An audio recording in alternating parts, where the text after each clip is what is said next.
terhadap Muhammad jawaban nasa etik nu manta kurang diuk di rindu ka Kangjeng Nabi Muhammad. Kunaon urang rindu ka Kangjeng Nabi? Di hati urang kabehan aya percikan Kangjeng Nabi. Bahkan lain sekedar percikan Kangjeng Nabi, di setiap umat manusia ulah pun anu iman ka Allah, nu kafir, nu musyrik, nu munafik, aya percikan ilahi.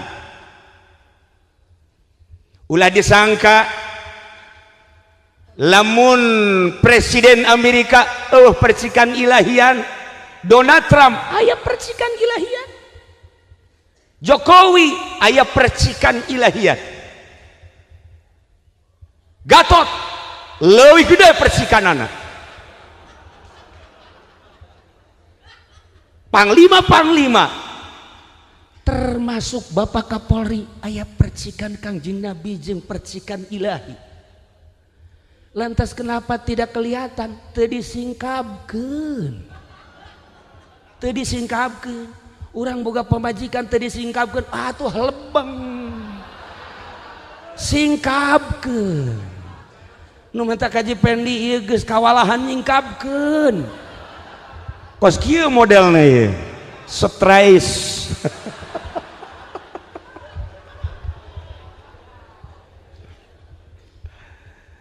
Lamun Kangjeng diisrokeun, lamun Kangjeng dimi'rajkeun, lantaran percikan ilahi langsung terhadap Kangjeng, sehingga tidak ada sekat antara Kangjeng jeung Allah. Kapan saja, di mana saja, iraha bae Kangjeng bisa Isra Mi'raj, lain sakadar anu dibukukan, dikitabkan, dicatat dina ayat suci Al-Qur'anul Karim. Kangjeng Nabi bisa Isra iraha bae, Mi'raj iraha bae, sebab antara Allah jeung Kangjeng, antara Kangjeng jeung Allah tidak ada sekat.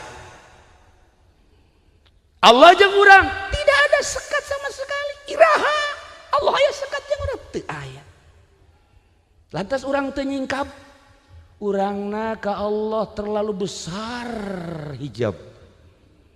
Sabaraha hijabna?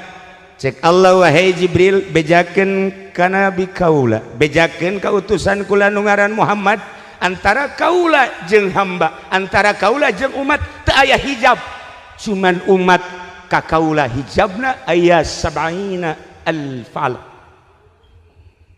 70 alfan, 70.000 hijab.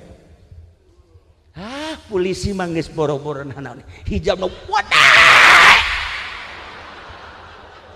abri wadah.